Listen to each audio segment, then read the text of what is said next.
বাংলাদেশের নতুন সরকারের শপথ গ্রহণের মাধ্যমে শুরু হয়েছে নতুন রাজনৈতিক অধ্যায়। প্রধানমন্ত্রী সহ মন্ত্রী ও প্রতিমন্ত্রীরা শপথ নেওয়ার পর প্রকাশ করা হয়েছে কে কোন মন্ত্রণালয়ের দায়িত্ব পেয়েছেন। অভিজ্ঞ ও নতুন মুখের সমন্বয়ে গঠিত এই মন্ত্রিসভা নিয়ে রাজনৈতিক অঙ্গনে চলছে আলোচনা। সম্পূর্ণ তালিকা ও বিশ্লেষণ জানতে দেখুন আমাদের পূর্ণ প্রতিবেদনটি।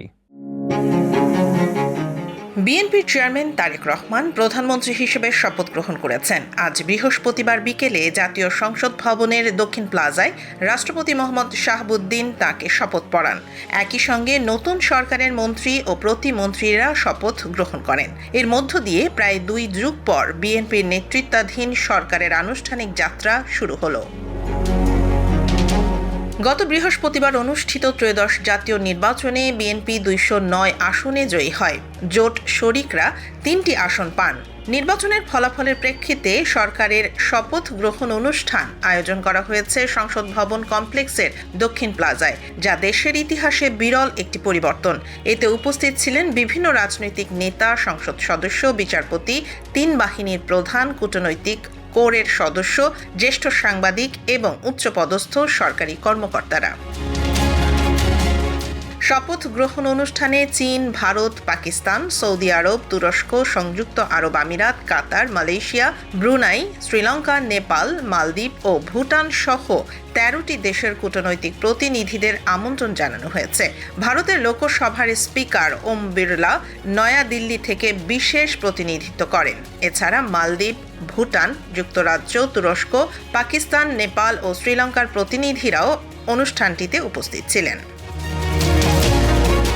শপথ গ্রহণের সময় প্রধানমন্ত্রীর সঙ্গে ছিলেন তার স্ত্রী জুবাইদা রহমান ও মেয়ে জাইমা রহমান।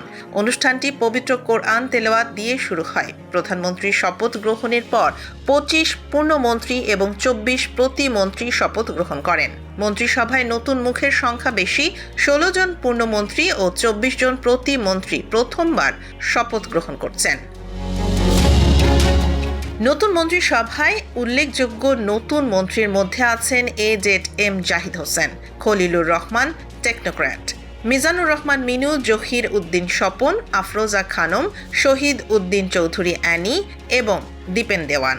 নতুন প্রতিমন্ত্রীর মধ্যে আছেন এম রশিদুজ্জামান মিল্লাত, অনিন্দ ইসলাম অমিত, কায়সার কামাল, ফারজানা শারমিন, মীর শাহে আলম, নুরুল হক নূর ও আলী নেওয়াজ মাহমুদ খৈয়াম। মানিক মিয়া এভিনিউতে অনুষ্ঠান সরাসরি দেখার জন্য হাজারো মানুষ জড়ো হন। তারা স্লোগান ও করতালির মাধ্যমে শপথ গ্রহণকে স্বাগত জানান। দেশের সাধারণ মানুষ নতুন সরকারের ওপর উচ্চ প্রত্যাশা রাখছেন। বিভিন্ন স্থান থেকে বিএনপির অঙ্গ সংগঠনের নেতাকর্মীরা অনুষ্ঠান দেখতে উপস্থিত হন। প্রধানমন্ত্রী তারেক রহমান আত্মবিশ্বাসী ও প্রাণবন্ত মনোভাব নিয়ে দায়িত্ব গ্রহণ করেছেন। নতুন মন্ত্রিসভায় অনেকেই প্রথমবার মন্ত্রী পরিষদে স্থান পেয়েছেন। এর মধ্যে মন্ত্রী ও প্রতিমন্ত্রীর সংখ্যা মোট 50 জন। প্রধানমন্ত্রী নিজেই মন্ত্রিসভার সদস্য হিসেবে প্রথমবার দায়িত্ব নিচ্ছেন। এই শপথ গ্রহণ অনুষ্ঠান বাংলাদেশের রাজনৈতিক ইতিহাসে একটি গুরুত্বপূর্ণ মুহূর্ত হিসেবে চিহ্নিত হয়েছে। এর মধ্য দিয়ে দেশের নতুন সরকার আনুষ্ঠানিকভাবে দায়িত্বভার গ্রহণ করেছে। প্রধানমন্ত্রীর নেতৃত্বে নতুন সরকার জনগণের প্রত্যাশা অনুযায়ী দেশের উন্নয়ন ও স্থিতিশীলতা নিশ্চিত করতে কাজ শুরু করবে। বাংলাদেশের ইতিহাসে দীর্ঘদিন ধরে প্রতীক্ষিত এই শপথ গ্রহণ অনুষ্ঠান শুধুমাত্র রাজনৈতিক নয়, এটি দেশের গণতান্ত্রিক প্রক্রিয়ার এক নতুন অধ্যায়ও সূচিত করেছে। এর মধ্য দিয়ে প্রধানমন্ত্রী তারেক রহমান ও তার মন্ত্রিসভা দেশের জন্য নতুন পরিকল্পনা ও লক্ষ্য বাস্তবায়ন শুরু করবেন।